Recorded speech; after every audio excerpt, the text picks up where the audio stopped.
степной бурьян. Знать не можешь доли своей, может, крылья сложишь посреди степей. Вьется быль под сапогами, лесами, полями, а внутри бушует пламя, да пули свистят. Эх, дороги. Инде құлиялық қына береш қалды сізге қаржалап отырға. Бәйрем бүгін. Сәлем. Selam olmaz. Beyran bilen. Әм Камал. FM. Fikir Meydanı. Barızında 9 may büyük жеңінің 81-нче елы белән шын күңелдән тәбрик итәбез. Бик авыр бирелгән җиңү, бик авыр язмышлы вакыйгалар. Һәм без дә бу чыгарылышта үзебезнең театрыбызда эшләгән шәхесләрне искә алырбыз. Шушы театрда эшләгән артистларның әти-әниләрен, әби-бабаларын искә алырбыз. Кунакларыбыз белән шундый әңгәмә корырбыз. Әле артистлар гына да түгел, безнең театрда күпме сугышка багышланган, җиңүгә багышланган спектакльләр дә куелып чыкты. Һәм дә сугыш вакытында куелган күп кенә спектакльләр турында да сөйләшербез. Шулай ук 80 еллыгына багышланган Аналар улларын спектакле Аналар улларын көтәләр. Аналар улларын көтәләр спектакле уйналачак. Ансында онытмагыз. Әйе. Барыгызында бәйрәм белән ил көннәребез тыныч булсын. Бик авыр тема, аны искә төшерү безгә кирәк, чөнки Хәтер көне дигән әйбер бар. Хәтер китабы гына ни тора, ничә томлы, күпме кешеләр кайтмаган, миллионлаган кешеләр, күпмесе кайтып инде матур тормыш корганнар, аларга рәхмәт. Һәлак булганнарына инде аеруча меңләтә рәхмәт, рухлары шат булсын. Әлеге әңгәмә, әлеге чыгарылыш рухларына дуга булып ирешсен. Үзебезнең Синең менә ничек Әйе. хәтерлисең бераз? менә шуны искә төшерәсем килә. Әбекәйнең әтисе, ул бабакай була инде, Мөхәммәтдинов Хәниф Мөхәммәтдин улы. Бу актаныш. Актанышта, ягы, Актаныш турында сүз бар ягында ул инде күп кенә медальләр алган. Минем дәү бабай була инде, Днепрны кичкән. Ул шулай ук исән-сау, исән-имин кайтып, аның минем әбекәй дәү әбием Хәдишә белән 5 бала бугай әбекәйнең гаиләсендә, энеләре, Шуның берсе абыйлары. синең әби бит инде. Әйе, әбекәй. Ул инде шулай сөйли иде. Хәдишә әби белән Хәниф бабайның танышуы ничек булган? Хәниф бабай инде ул аның кулыннан эш килгән. Ул телевизор мастеры булган. Ул авылда бик шундый Әсхәт абый әйтмешли востребованный кеше булган. Әйе, аны гел ярдәм итәргә, ремонтларга телевизор чакырганнар. Шулай ук ул фотосурәтләр төшерергә яраткан. Һәм аларның танышулары булай булган. Минем Хәниф бабай утыра икән инде, аның аяк киемнәре шундый менә эштән кайткан, пычрак инде ни. Хәдишә әби шулай утырган. Әстәгъфирулла, тәүбә, мондый кеше буламыни, мин моның белән бер өстәлдә ашарга да кыенсыныр идем дигән кеше. Күпме бала тәрбияләп үстергәннәр, рәхмәт аларга. Мин үземнең бабам белән бик горурланам. Бабакай ягыннан атын. Бабакай ягыннан, бабакайның әтисе Япон сугышында катнашкан булган. Ул шулай ук аннан исән-сау, исән-имин кайтып, шулай ук аларның гаиләләрендә алар 9-8 бала тудырганнар, аның инде 2-ме һәлак булган. Шуңа күрә шулай ук сугышта калмаган дип әйтәсе була мине. Исән-сау кайтып җиткән, Аллага шөкер. Гадел синеке? Минем бабай 41-дә үлде, вафат булды. Казанның конный дивизияның командиры булып, нидә Калуга, элек Смоленск области, хәзер инде ул Калуга, Машина дигән авылында вафат була. Бик каты сугышлар бара инде ул вакытта, Зайчий гора тирәләре. Әни белән әти бабайны табырга дип 70 еллыгына Братский могиланы табырга дип Калугага киттеләр. Вот шунда Братский могиланы табып, әнинең авылыннан җирләрен алып, шул йөзләп Братский могилада күмелгән, анда үзбәкләр, татарлар, төрле милләтләр шунда ята. Безнең бабайны табып шулай. Исем фамилиясын табалар инде шунда. Табалар, әни бөтен архивларны табып, бөтен документларны табып, без шул каберне табабыз инде, менә Братский могиланы. 2нче елны инде ташлар ясап, бабайның фото сурәтен куеп, шунда калдырабыз инде. Шулай ук Әти ягыннан. әти ягыннан белмибез менә әти ягын. Әни ягыннан шул бабай, минем бабайның бабайы шул вафат була, бәби ягыннан бабай кайта. Ул ни белән кайта инде? Яралар белән, ярты аяксыз кайта. Но Аллага шөкер яшәде, кайтты илә дигәндәй. Olmazsa biz sizde söyleriz tarihini. О, минеке жыгылып китәрлек. Әйдәгез Тотынып утырыгыз. Ике яктан да беләм, ләкин сугыш турында бер әйбер дә сөйләмиләр дип әйтәләр. Әти ягыннан бабай сугышка алына, сугыш башында Сталинград бәрелешендә әсирлеккә эләгә. Әсирлектән соң инде кире сугышын дәвам итә. Сугыш тәмамлангач кайтып 9 бала була. 9 баланың икесе мәрхүм була, 7се. Шул 7сенең берсе иң төпчеге минем әти булып чыга инде. Сугыш турында бер качан да бер нәрсә дә сөйләмиде ди. Гитлер капут дип кычкырып саташкан вакытларын гына искә төшереп, булай көлеп искә төшерәләр, ләкин нишләптер менә шул әсирлек тәсиреме, әсирлек күләгәсеме, сугыш чорларында җыелган медальләр килеп алынып китә военкомат тарафыннан 80нче еллар башында. Бабай, әни ягыннан да бабай да шундый ук вакыйга, охшаш вакыйга, чөнки алар икесе дә Актаныш районыннан, күрше авыллардан булалар. Һәм әти ягыннан бабай гомер буе шул авылда колхозда эшли, аннары кире исән сау булып кайткач. Әни ягыннан әнинең әтисе сугышка киткәнче башта хезмәт итә 2 ел. Аннары фин сугышы 2 ел 39-дан 41-гә хәтлек, башта 37-дә кирип китә, анда 9 ел сугышта була ул менә. 9 ел сугыш. 41-дә кирип китә Бик Ватан сугышына, шулай ук Сталинград бәрелешендә әсирлеккә элче, аннан соң сугышны тәмамлый, сугышны тәмамлагач та әле 1 ел кайтмый. Менә 1 ел нишләп йөргән ул, кайда хезмәт иткән ул, аның турында беркем бер нәрсә белми. Шулай ук җиңү көненә чыга иде ди, бер сүз әйтми иде ди, ул көнне бер дә сөйләшмәсе иде. Бер сүз менә бетте. Һәм бер баласына да сугыш турында хәтирә сөйләмәгән. Әни ягыннан бабайда мин аны күрмәдем, әти ягын гына күрдем. Кайткач 8 бала, 4 малай, 4 кыз. 10 булырга тиеш булалармы соң барлыгы, 10-мы, 11-ме? Менә бу исәннәре 4 малай, 4 кыз һәм шул 4 малайдан 16 онык. 8 малай, 8 кыз.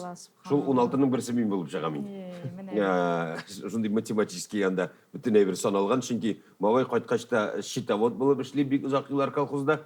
Басудан барып, әнине эзләп табып, миңа кияүгә чыгасыңмы дип кенә сорады да, арбасыга утыртып алып китте ди. Ничек җиңел булган элек, ничек менә бит. Бетте китте анда. Яшь айырмасы шактый инде, зур булмаса да 8 бала, 16 онык, хәзер шул 16 оныктан 32 онык чыгып китәбез инде. Субханалла.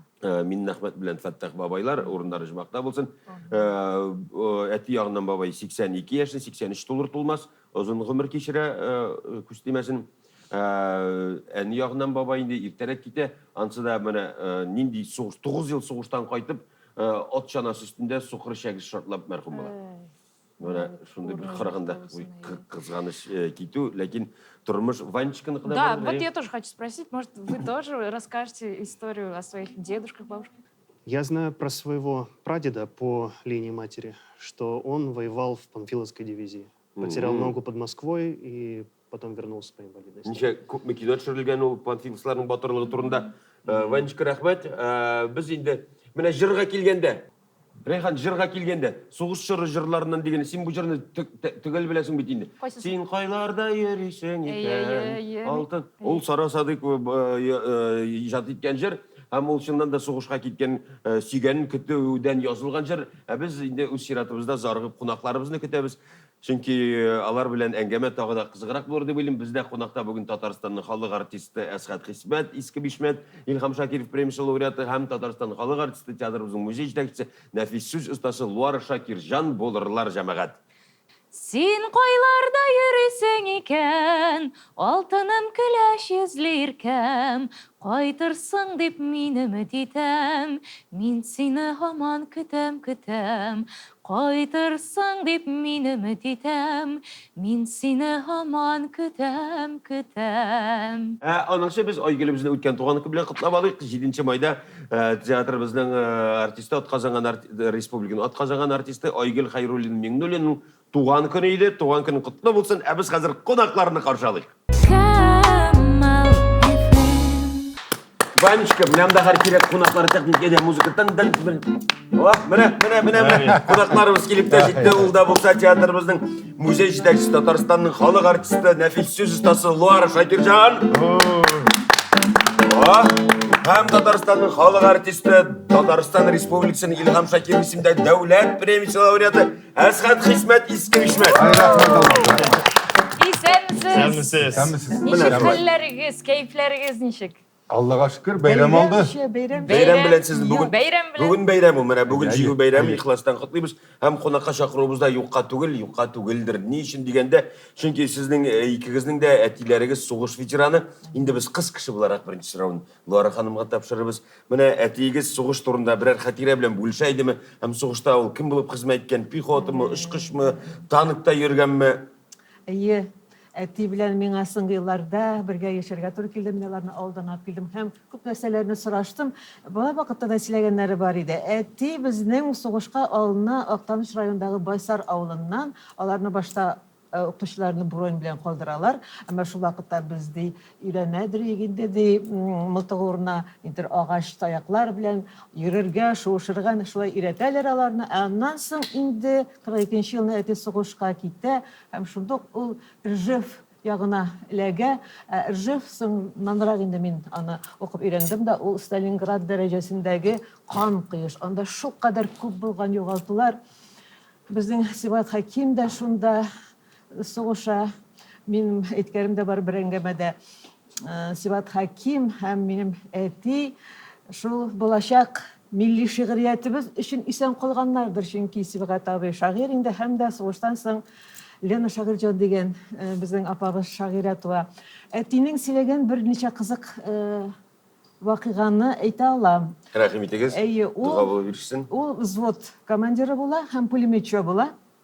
Һәм һәр вакыт пулеметның уң ягында урнаша ул. Анда 2 кеше булган иде. Сул ягыннан бер рус егете. Һәм шул ничә күп еллар узалар шулай. Менә бер тапкыр ул ничектер сул якка эләгә һәм уң яктагы иптәшенә пуля килеп тия. Һәлак була. Менә шулай үлемнән калган. Аннан соң тагын шундый бер кызык эпизод сугыш булып узган аланда фашистлар шундый бер хәйлә оештыра торган булганнар икән.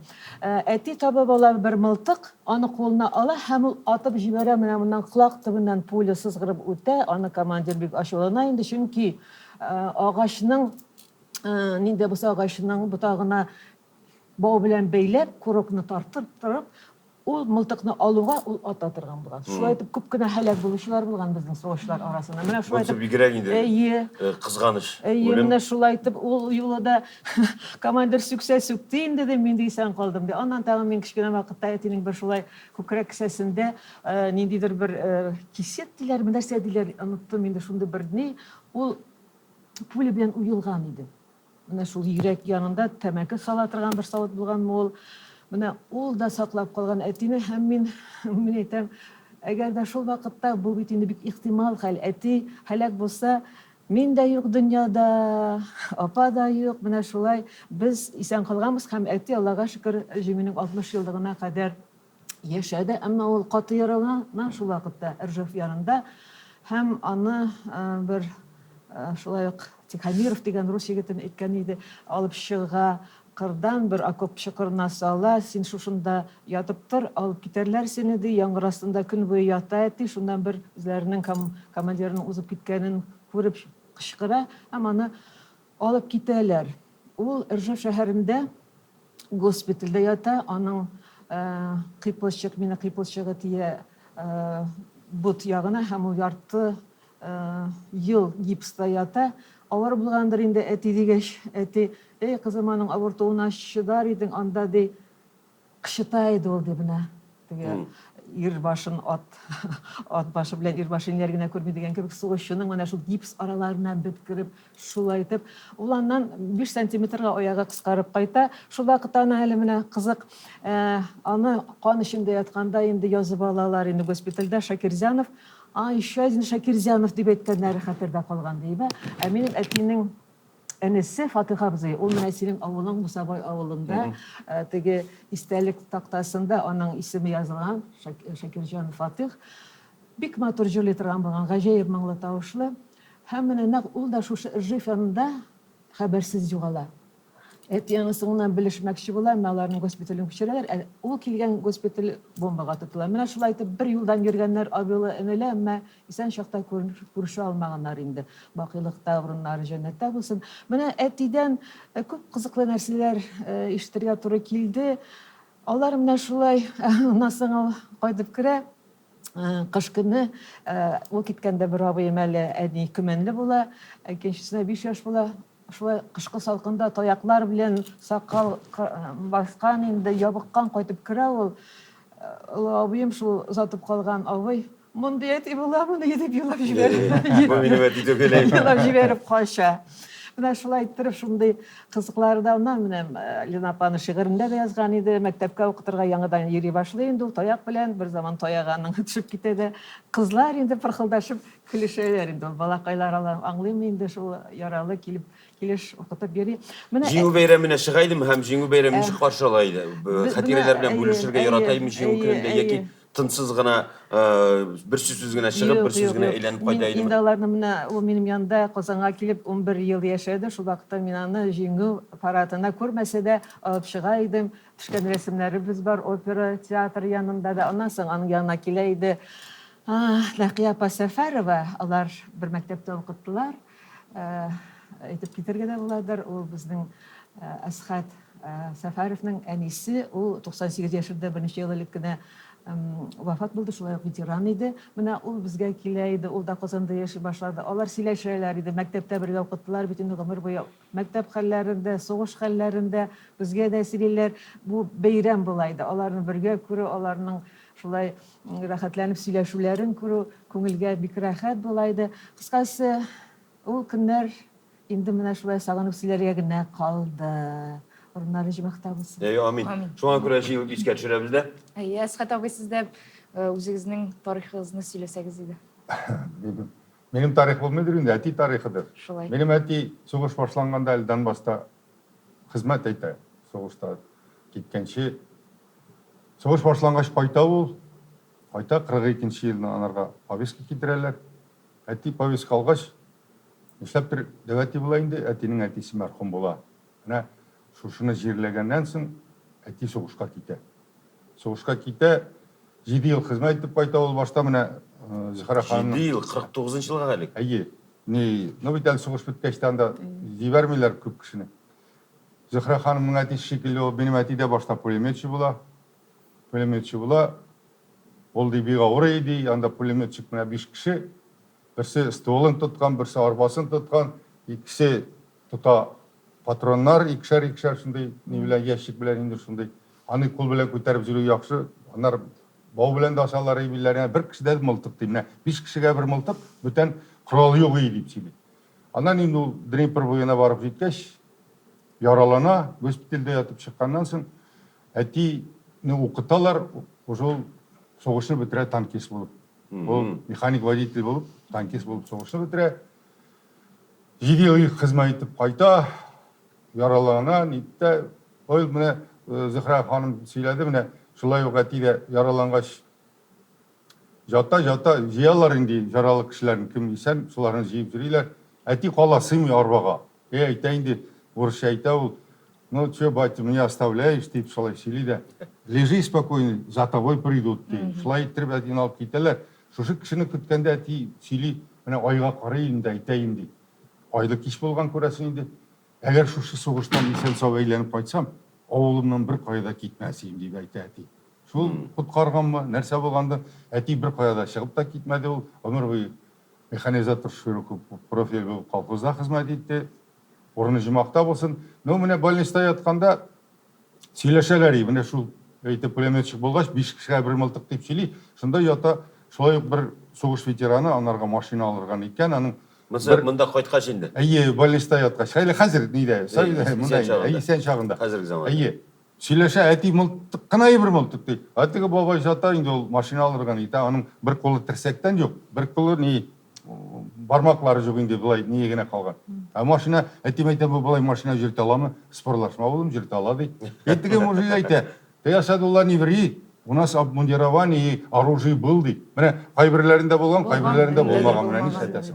Анасын айтайды енді, міне, алға кетелер, барыға керек әйтіктігі, бейікліктің алырға керек, бейікліктің алалар, әлі абос келіп жете алмай ашатырға, шертірге, міне, шынды халларын сөйлей тұрған еді. Аның әттенің нелерін сөйлесең, бек көп енді, орны жымақта болсын, міне, неге 9 майда қар вақыт районға шақыралар е, бірнеше тапқыр енді Қазанға да келдік біз, ол Кремльға да шақырдылар, енді Мәскеуге де шақырғанлар е, неге, жеңу күніне. 90 ешті болған уақыттамы? Біз әттеге айттық та, жүрмегенді дейді, міне, өз халін өзі білгендір енді. Алай жүрмегенді деп нетті ол, міне. Нәрсәгіне десек те бұл орында ике Бахадирға ол уақытта бітінелер еш өсмер болған мәне кімдір әлі? Қызметіңіне бітіріп қайтқан кімдір енді әлі?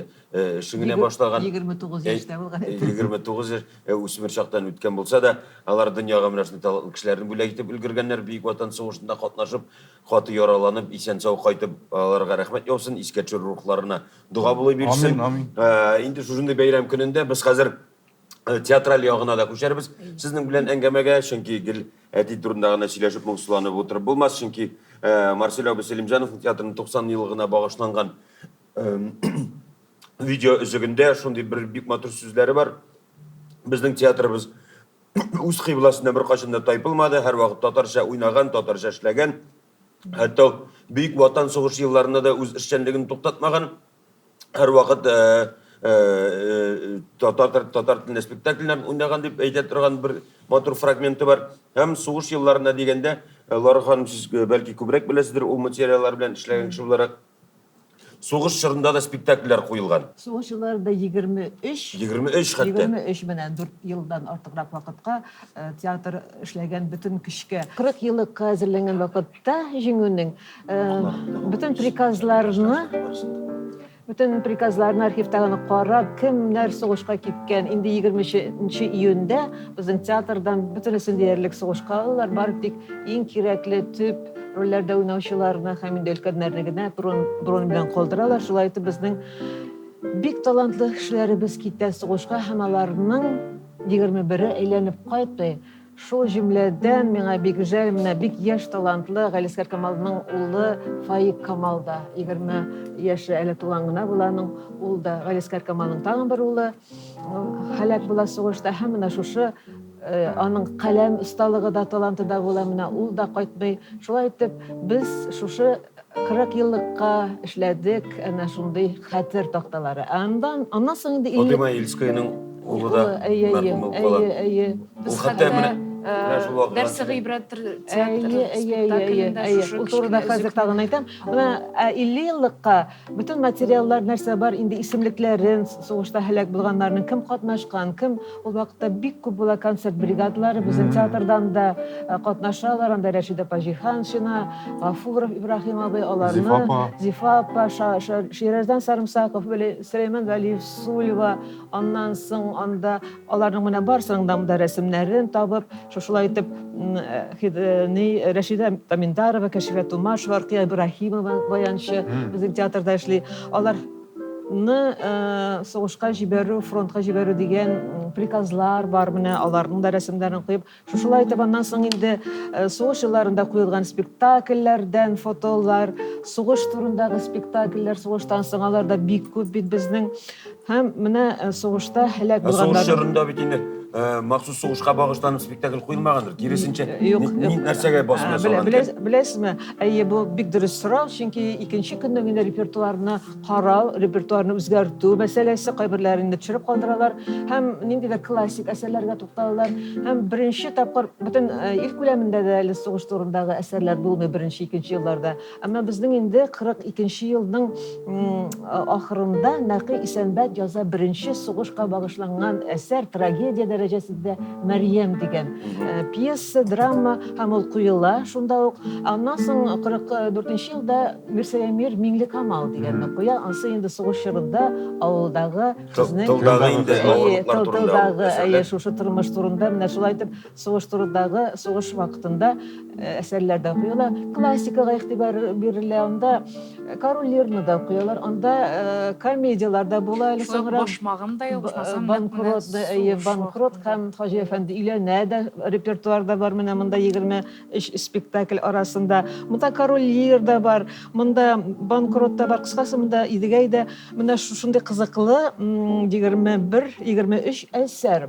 Һәм шунысы да әйтеп китик, безнең октябрь айында инде 41нче елда театр китә, калдырып китә үзенең бинасын, Горький урамындагы эвакуационный пункт. Киләләр төрле шәһәрләрдән кешеләр, алар 1 елга якын анда яшиләр. Безнең театр Рус театры бинасында чиратлап уйныйлар. Опера театры, безнең театр һәм Рус театры шунда, һәм Казанда бер кайда бернинди ут янырга тиеш булмый инде ул вакытта. Әмма шундый кызык кына истәлектә бар. Сәлих Сәйдәшев музей урнашкан йортта безнең артистлар анда ул вакытта торалар. Һәм менә шул Бауман урамы буйлап кап-караңгыда бер артлы берсе артына берсе тезелеп, безнең Таждарова Нәгыймә апа дигән күренекле артисткабыз, ул озын гына теге ухватның татарчасы табагач алып, менә шулай итеп аяк асларын карап, шуның артыннан тезелеп спектакльдән соң кайта торган булганнар, шундый кызык хәлләрдә булган. Аннан соң яңадан театры кайта бик зур ремонт эшлиләр. 44нче елда ул вакытта ремонт эшләүләр авыр, әмма ләкин шушы кемнәрдер яшәгән бит инде анда. Караватларда бөтенесе шундый ярым, шуннан соң театрга зур ремонт була. Һәм шуны да әйтеп китәм, сугыш булуга карамастан сәнгать турында кайгырту була. Җиңүгә әле ерак 44нче елда Мәскәүдә Луначарск исемендәге югары театр институтында бит татар театр өчен яшьләр кабул итәләр. Һәм анда шундый әйбәт талантлы артистлар укып чыгалар безнең, алар турында аерым сөйләргә була. Ул инде аерым тапшыруда. Менә шушы сугыш елларында әлбәттә минем менә монда да андый ул җөмләмне керттем. Үлемнән өстен, кылычтан көчлерәк булган сәнгать дигән тылсым, ул безнең ил белән бергә җиңүгә театр үзенең шулай өлешен кертә. Спектакльләр кую бер. Аннан соң алар һәр вакыт планнан тыш спектакльләр, ял көннәрендә концертлар оештыралар. Аннан кергән акча ул шундый зур акча була, һәм аналар җибәрәләр җиңү фондына. Һәм безнең театрның инде архивында саклана Сталинның үзеннән килгән телеграмма. Татар академия театрына мой братский пламенный привет, менә шушы җиңү фондына килгән акча өчен. Менә шунда. Аннан соң әле бүген генә мин ишеттем телевизорда шундый хәбәр, 41,000 литр безнең Татарстанда донорлар кан бирәләр. Һәм аның бит 17се безнең театрның артисты була. Кешеләре 17 кеше сугыш буена донор була. Бәшеләр, аннан соң актрисалар, яшь кызлар бирәктә, яшьләр тиз генә шәфкать туташы курсларын узаларда, госпитальләрдә әле концерт бирүләр генә түгел, менә шулай медицина буенча да ярдәм итәләр яралыларга, төрле авылга барып утын кисүләр дисеңме, урып җыюда катнашулар дисеңме, артистлар эшләмәгән эш калмый ул вакытта. Беркем дә битараф булмый. Әйе, менә шулай итә, һәм әлбәттә үзләренең спектакльләре белән ул вакытта салкын ягылмаганда шул тулыплары белән яралылар килеп тула барыбер, залда карыйлар спектакльләрне, һәм менә аларның әле сугышта булмаган кешеләр дә киләләр, ничектер бер сәгать ярымга булса да алар шушы фаҗиганы онытып торалар. Аларга спектакльләр аларның менә ничектер рухын ныгыта, аларга ничектер көч бирә, оныттыра бераз авырлыкларны, менә шулай итеп Ул да зур батырлык. Ә менә Фатима Илская турында шулай ук әйтергә була, батырлык дип. Нәкъ премьера көнне ул Яшел яңгыр Островский әсәрендә Катеринаны төп рольдә уйный. Шул көнне нәкъ килә аның бердән-бер мәхәббәт буйлы шундый аның хатлары безнең театрда исән әле эшбаклы хатлар сугыштан язган. Без менә Киевны азат итәргә керәбез, бик зур сугыш тора алда, аны җиңеп чыккач, исән сау булса, мин ноябрь аена әнием синең яныңа кайтам дип. Әмма ул шул сугышта һәлак була. Ул язуны алган көнне инде җитәкчеләр, театрның җитәкчеләре Фатима ханым, әйдәгез бүген спектакльне куймыйк, сезгә бик авыр бит. Менә аның җавабы, ул өчен тарихи җавап: юк, мин шатлыгымны да, кайгымны да үземнең тамашачым белән, халкым белән сәхнәдә уртаклашам диде, уйный. Әнә шул Катеринаны бөтен артистлар сәхнә артыннан карап торалар, җылый-җылый, ауланы искиткеч уйнап чыга. Һәм менә шулай итеп ялгыз кала Фатима ханым. Аның бөтен булганы шушы истәлекләр һәм театр була инде. Менә шулай итеп сугышта һәлак булганнар, безнең әле менә Әсхәт хәтерлисең инде, беләбез, соңгы елларга кадәр дип әйтергә була, без шушы җиңү бәйрәмендә бөтен театрга ветераннар килә иде. Анда концертлар, дисеңме, чәй эчүләр, аралашулар, фотолар Хәзер сакланган. театр әһелләре арасында ветераннар калмады инде. Булай да бик сирәк. Безнең театрда бетте инде алар һәрхәлдә. Инде тылда эшләгән биләр, хатын-кызларыбыз да азайды, бетте диярлек. Әмма исән чакларында без аларны күреп, сөйләшеп, хөрмәт күрсәтеп, аларны чакырып, аларны котлап, истәлекләр белән аралашып, шулай итеп яшәп өлгердек без. Озын гомерләр булды. Алар арасында менә Хитаят Абый Султанов, сугыш ветераны, Габдулла Фатхуллин бар иде. Бария Шрапов, безнең театрның рәссамы Мәмән абый Сүтюшев, Гали абый Надрюков, Дилүс абый орденнар алган, Дилүс абый. Кыскасы менә шушы инде былтыр. Бика апа. Аннан инде менә былтыр 80 еллыкка багышлап шушы тиз генә эшләнгән буклетны без киңәйтеп, һәрберсе турында зурайтып, һәрберсе турында күбрәк мәгълүматлар биреп, шундый буклет. Без инде тулысынча театрда эшләгән, театрга катнашу булган һәммә кеше турында да мәгълүмат бар. Кем кайда ничек хезмәт иткән, нинди зур өлеш керткәне хакында. Һәм спектакльләр турында да. Менә шулай итеп, сүзне йомгаклап әйтергә була, нинди генә авырлыклар булмасын, театр безнең гомумән татар театрлары, менә Минзәлә театрында бер ир кеше дә калмый анда, сугышка алып бетәләр. Әмма спектакльләрне уйныйлар, ирләр булып киенеп, хатын-кызлар, хәтта тамашачыларның шундай бер истәлек бар, сәхнә артына кереп, кара әле, сезнең бу ирләрне ник алмыйлар сугышка, тотып карыйлар бер ир дисә, ул хатын-кыз булып чыга. Шулай итеп, менә бөтен көчләрен Сез куеп, кашып ятасыз. бөтен үзләренең иҗатлары белән көнне төнгә ялгап, һәр төрле эштә менә артистларыбыз, татар театрлары шушы бөек җиңүгә үзләренең бик зур өлешләрен керткәннәр. Без аларның барсына да бик рәхмәтле, әлбәттә, баш иябез. Аннан моңлы бер җыр чыкты безнең җиңү көненә. Әсәдә менә үзең дә белеп торасың, сиңа сорау да бирәсең, шуны сөйләзер. Марсел абый Хакимов чыгарды моңлы бер җырны, Туфан абый әсәре. Ул бик зур ни белән барды. Аны Свердловскийда да телевизорга төшерделәр, Мәскәүдә дә телевизорга төшерделәр. Бик көчле спектакль. Бик күп премиялар алды фестивальләрдә. Бик күп җырдык без ул спектакль белән. Ул шундый ахыргысы бетә торган янда теге җәлилчеләр 11 татар җегете менә җылмаеп үләләр дип ул инде бөтен җирдә яган. Аны Рафаил абый Мустафин да бөтен нәрсәсен эзләп табып ниткән инде шушы әйберләрне, тарихын өйрәнгән. 11 җәлилченең берсе. 11 җәлил шунда уйнаган кешеләр. Ул соңыннан менә китә үлемгә һәрбер кешене чакырып ала. Гильотина аша узга һәрбер кеше шундый нитеп куйганнар, шак катырлык спектакль, тетрәндергеч спектакль. Инде менә 80 еллыкка Фәрит Рафкатович куйды. Аналар көтәләр улларын. Анда да уйнарга туры килде. Сугышта булган ветеранны, менә шунда шушы минем образның бер сүзе бар. Нидә соңыннан инде әйтә, кызлары кияүгә чыга, оныгы кияүгә чыга, анда бер нинең оныгы өйләнә, менә шулай иттереп, ул өйләнә инде. Анда шулай минем ни әйтә. Дусларым, бүген бөтен илебез бәйрәм итә. Bu бәйрәмнең исеме Җиңү бәйрәме. Фашизмны дөмектергән бу бөек җиңү булмаса, кайсы яккарак тәгәрәр иде икән бу дөнья. Особый бәйрәм бу.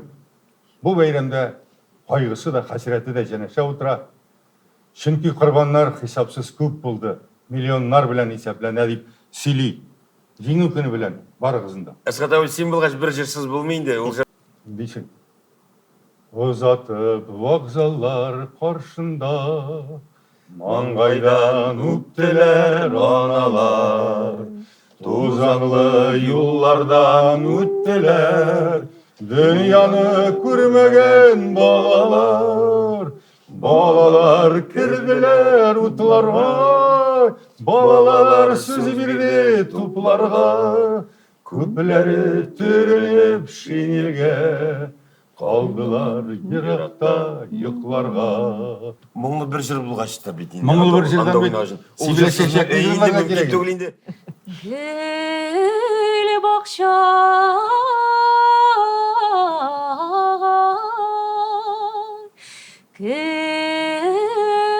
кердем мин.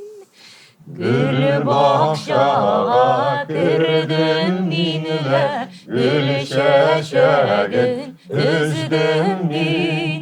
Üzülgen gül çeçeği kök, ayrılığını sizdim min. Silbele çeçek, jillerle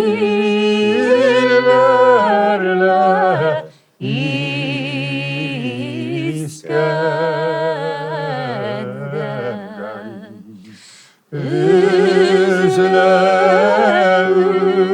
üzek islerime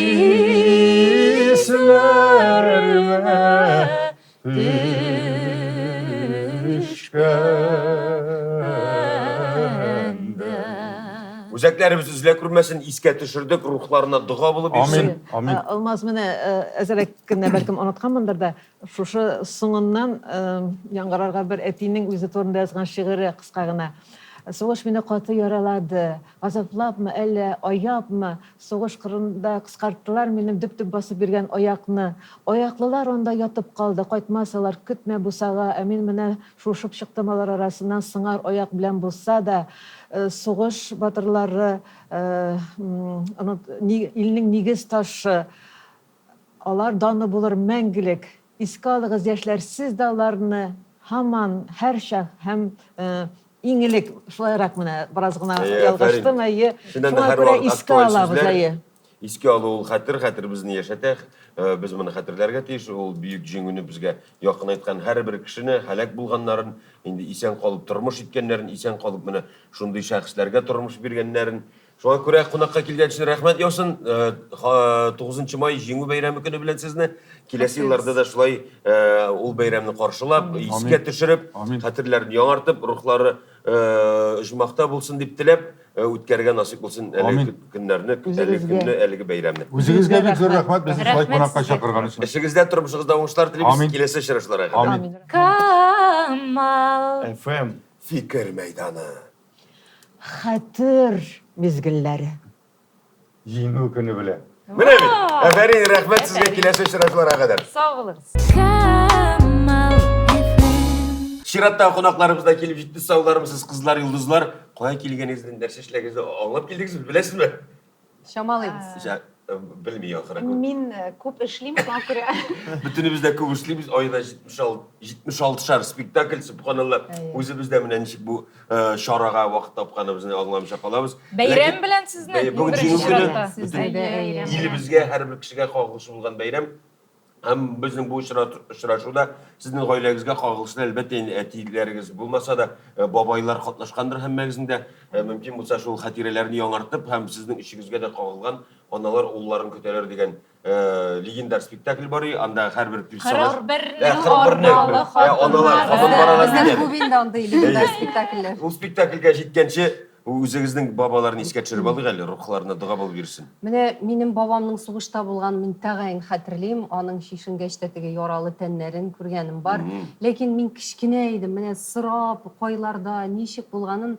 Ләкин әйтәләр инде алар бик сөйләми торган булганнар дип. Менә хәзер кызганыч ул турыда бернинди информация, мәгълүмат та юк. Әтиәниннән дә сораган юк, аңа да сөйләмәгән димәк. Юктыр, сөйләмәгәндер. Бабай бик күп сөйли торган кеше түгел, бик шундай җитди кеше иде. Озак яшәмәде шул. Ә кем булып эшләде сугыштан кайткач? Эшләгән. Ул беләсеңме, ул колхозда ашламас складында эшләде. Шуңа күрә үпкәләрендә шул яман шир булгандыр инде аның. Яша Васильевна. Әти сугышчы баласы бит әле өстәмә. Әти минем 41 елгы ул сугыш менә. Хәтерлиме ул аны? Хәтерли Ул хәтерли, нәрсәсен хәтерли, ул әтисен хәтерләмәгән. Чөнки бабай сугышка киткән, ике бабам да сугышта булган. Әбиләр кырда эшләгәннәр һәм бабай минем Будапештка кадәр бер бабай барып җиткән. Улы яшьтә булса да инде ул вакытта. Икенче бабай сугышның уртасында яраланып, аны кайтарып председатель булып эшләгән авылда. Менә Әлдермештә бар бит сүзләр, ул хатын-кызлар белән берсе ун немецка тора дип. Шуның шикелле ул авылда эшләгән председатель булып. Бу әни ягыннан бабайдыр инде. Әни ягыннан, әти ягыннан бабай Будапештка кадәр барган. Һәм әти 41 елда тугач, ул ачлыкны бик яхшы хәтерли. Һәм ул әйтә, ул гел җылый торган булган, ашыйсы килә дип. Һәм бабай кайткач сугыштан, бабай инде басып торган, анда башка ир кешеләр дә булган. Кая синең әтиң дип сорагач, бу да минем әти, бу да әти, бу да минем әти, бу да әти дигән. Чөнки бабайны ул белмәгән. Бабай кайткач кына, менә аннары соң инде бабай безнең сугыш турында сөйләмәй иде. Чөнки ул гел кино караганда шулайдыр, шулай булгандыр дип кенә әйтә иде. Җырлап җиргәннәрдер дип әйтә иде. Дөреслеккә туры килмәгән, белдертмичә генә. Сугыш турында сөйләүнең мәгънәсе юк, аны тоярга кирәкми башка дип әйтә иде. Һәр кешедә төрле кичерүләр, төрле тренерләр. Билчәчәк синдә? Минем әти ягыннан, әтинең әтисе була инде, бабам сугышта катнашып, җиңеп кайткан. Ул исән кайткан, әмма дә ләкин ул яраланып кайткан. Аннары аңа әйткәннәр, аягын кисәргә кушканнар инде. Яра китте. Ярада гангрена дип аталамы ул? Шәри башлый инде. Кисәргә кушканнар, бабай бирмәгән аягын. Шулай ул вафат була. Менә исән кайтаймы? Сугыштан исән кайтып, яраланып, менә авылында үлә. Урыннары жмакта булсын, бу искә төшерү юкка түгел. Дуга булып барсын. Хәзер инде без спектакльгә күчик. Ишетүемчә, белүемчә, сез бу спектакльне чыгарганда авылларга барып, шушы вакыйгаларда катнашкан кешеләр белән аралашкансыз. Шул турыда сөйләгез әле, безгә бик кызык. Зәки абый Зәйнуллин беренчедән. Ул шундый әсәр язган һәм үзенең авылы турында язган. Стәрле баш дип атала торган авыл турында. Ул Башкортстанда һәм ул анда безне алып барды. Шул кешеләрнең оныклары, анда балалары әле исән иде. Без алар белән күрешеп, аннары соң алар спектакльне килеп карадылар. Безгә кызлар белән шәлләр бүләк иттеләр, мамык шәлләр бүләк иттеләр. Шуңа күрә ул бик шундый. Һәм без ул урманны күрдек, каяналар барганнар, шунда да бардык. Моны тамашачыларга аңлатып үтәргә кирәк. Поезд аларның сөйгәннәре белән авыл кырыйнан үтә дигәнгә ничә чакрым барасында? Ой, Станциядә туктыйлар инде. Райка станциясына баралар. Каядыр шул Беренчедән аларга чыгып китәргә рөхсәт ителми, чөнки алар эштә булырга тиеш.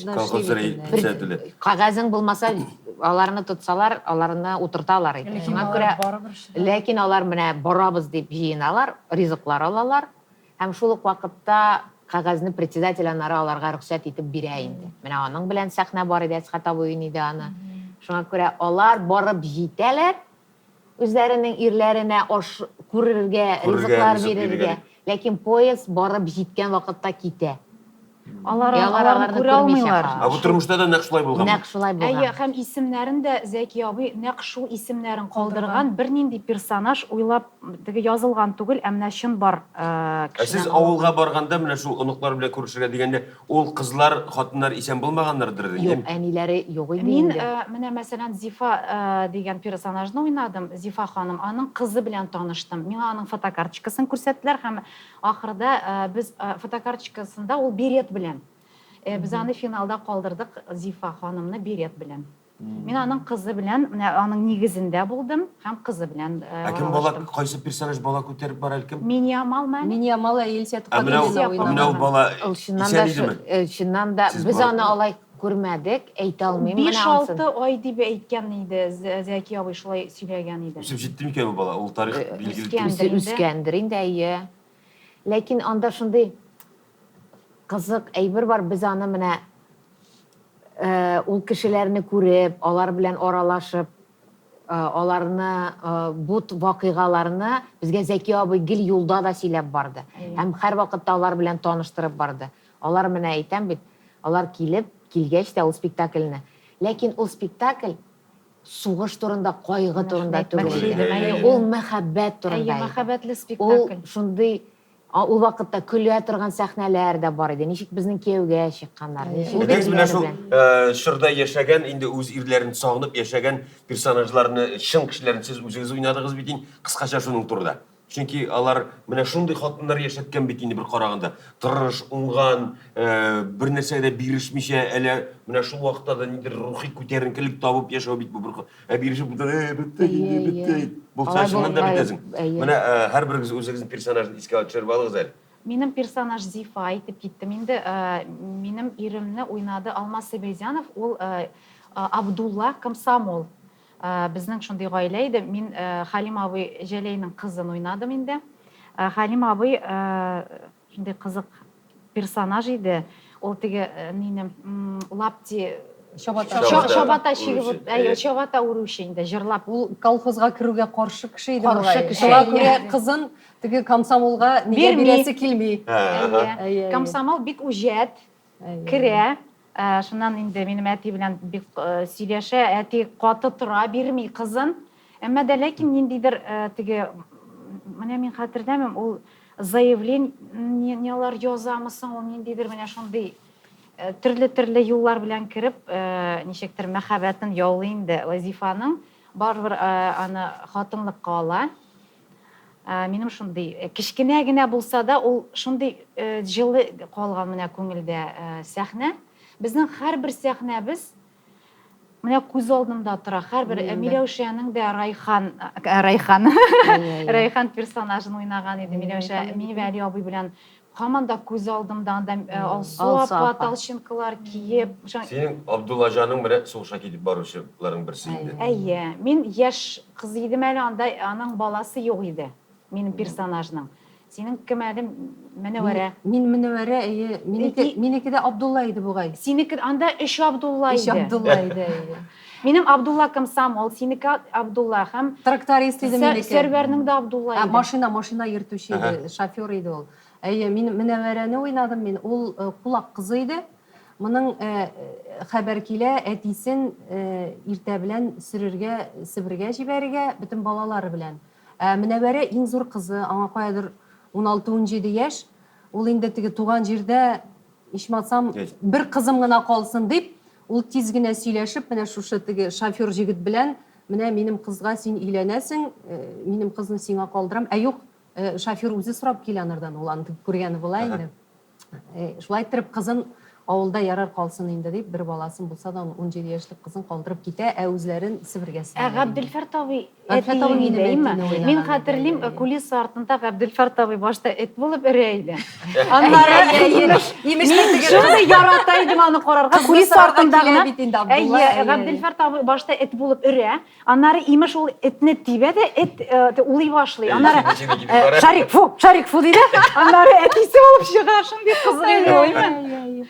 Синең Абдулла җанда сугышка китә иде. Алар бөтенесе бер авылдан сугышка китә. Миңа калса аның әлбәттә видео язылганы бардыр. Ул спектакльне мин хәтерлим, менә тамашачы ир-егетләр менә минем күзем начар күрә, ләкин беренче рәттә күрәм, дип ирләр җылап утыралар иде ул спектакльне караганда. Минем персонажым шулай, без анда Алсапа белән уйный идек. Мин күрше Алсапа минем күршене уйный. Мине калдыралар әтияни базарга киткәч, ул Алсапа белән. Һәм ул мине аксак кызны килгән юлда, буранда калган бер Җылынырга кергән, урамда калган бер кешегә димләп кияүгә биреп җибәрә. Күрше авылның хәерче егете. Хәерче егетенә Баһадир.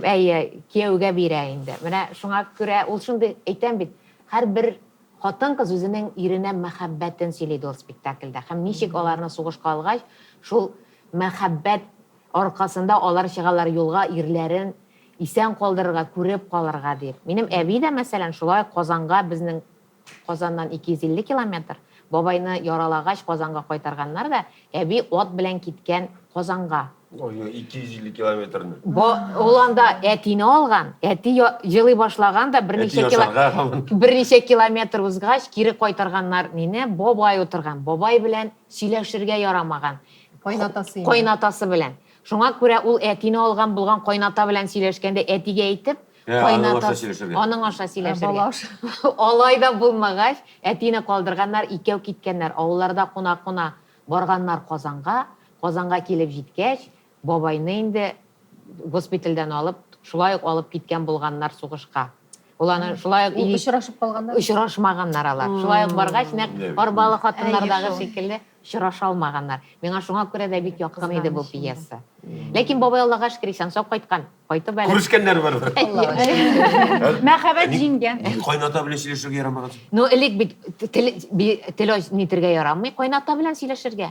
Хатын-кызга. Сезнең ятта шундый Безнең якта гына түгел. Дин көчле бездә, Шулай, ул шуңа күрә әтине алган булган. Имеш, әтигә әйтеп бабай ишетте. Бабайга әйтә. Бик кызык инде аны, әби сөйләйде шундый. Менә шундый вакытларны. Моны булай торып уйнасаң да шамыйлар кит инде.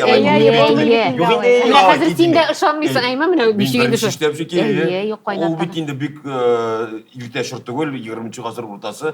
Әле вакытта да шулай сакланган. 41-42 елларда менә шул вакытта. Менә син кайната белән сөйләшеп яшәдең мәллә дип. Бик сөйләштем, матур итеп.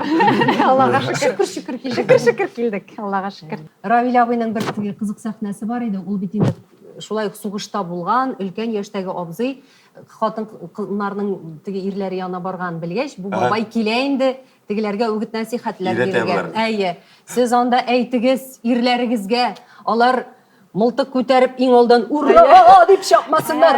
Кеше артыннанрак кайшыбрак барсыннар. Зар күләйди инде шул вакытта. Халим абый, Габделфәт абый, Равил абый, бөтенесе ул спектакльне бик яратып уйный идек. Без үзебездә бик яратып уйнадык. Алар үзләрендә бөтен сугыш чырбалары өстәүдә. Дөресен әйткәндә, бик ничек дип әйтим, ул спектакльне менә шундый теге сагынам. Теге укытучың Кызык истәрик. Истәрик. Сирегинде укытучыма дуга булып барсын. Без хәзер бу спектакль белән Уфа гастрольләренә киттек. Традиция буенча инде минем әти-әниләр килделәр, туганнар инде. Мин укытучымны чакырдым. Бик җаваплы көн иде инде. Юк, бу рус теле һәм әдәбият. Ну укыткан инде укытучым Сәвия Әхмәтовна. Шуннан хәзер анда БСТ төшерәбез, ике яктан камера бик җаваплы инде. Матур гына бара спектакль. Хәзер ахырына җитешәбез. Килеп җиттек, анда бер момент бар, Фәрит абый безгә куйды инде. Авансценага бөтен кызлар тезелеп басабыз да, берничә секунд шундый пауза һәм теге поезд тавышы һәм без борылып, кычкырып инде ирләребезнең исемнәрен әйтеп тауга менәбез инде. Шуннан хәзер без матур гына килеп җиттек, пауза. Бер мәлне күрәм, кемдер килә инде. Туп-туры залдан чыгып бара. Спектакль вакытында. Әле бит әле залда бит гадәттәгечә кырыйдан баскычлар, ә монда никтер менә уртада баскыч. Ул вакытта Башкортстан телевидениесе төшерә дә иде әле. Әйе, менә БСТ төшерә. Хәзер бер ханым килә инде пакет белән кыштыр матур иттереп бирә, әйтә, миңа булмаса ярар иде инде, миңа булмаса ярар. Ә мин кырыйда басып торам, хәзер карыйм. Бу пакет миңа якынлаша. Девочка моя, ты прекрасна. Мин күрә алмыйм, карый алмыйм. Хәзер бу бит инде стенаны, хәзер теге тамашачы һәм артист сәхнәнең стенасын бозды инде бу. Хәзер Ватты уланы. Бу пауза, пакетны миңа бирә. Мин аңламыйм, мин нәрсә эшләргә белмим, үзем куша беттем. Пакетны алсам, әйтәм, Билетларга может төшер дип, хәзер көтеп торам бит инде, төшми Сәвия Әхмәтовна. Шуннан пакетны әкрен генә алдым, Сәвия Әхмәтовна да каушаган басып тора, менә шулай итеп. Шуннан ул пауза. Шуннан ишет, хәзер поездның тавышын биргәч аңлады. каушый китте. Мин ха бу пакетымны алдым. Ул әле кыштырма торгына пакет инде ялтырап тора. Неге арбага салдым шул пакетны. Хәтерләмим мин моны. Арбага салдым, без анда ниләр бит инде теге үзебезнең Төенчекләребез. төенчекләребезне эзлибез, пакетны тегендә яшерәм. Ул Кадырга кермәсен. Бестеден алдыңмы бу язманы? ул Кара. пакет зур. Ул анда миңа рәссам Рафаэльнең иллюстрацияларын салган. Ул зур инде шундый пакет, бәләкәй дә түгел ул. Шан без төенчекләрне алдык, ул пакет ялтырап һаман шунда тора инде. Мин хәзер уйнап бетердек. Шуннан берничә ел үткәч, 1-2 ел инде әти әйтә, менә ди БСТдан арбалыны күрсәттеләр ди. Сави Әхметовны кискәннәр ди. Ул моментны ди, но пакет ялтырап ята. Арбада ахырда. Бик матур хатирә. Һәр бер спектакльдә катнашкан менә чын ул кешеләр язмышы һәм менә шул җиңүне яхны итәргә булышкан һәрбер авылда булган инде ул андый кешеләр һәрберсенең язмышы монда уртак тәңгәл дип әйтергә була ул чорда. Шуларның рухына багышлап булды чакыру әңгәмә кору сезнең белән. Һәм әйдәгез афишага күчик.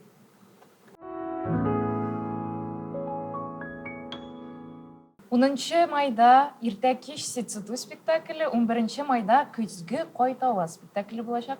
Шулай ук. Зур залда. Шәрек залы 10 май Гаши Кариб спектакле. Көтеп калабыз.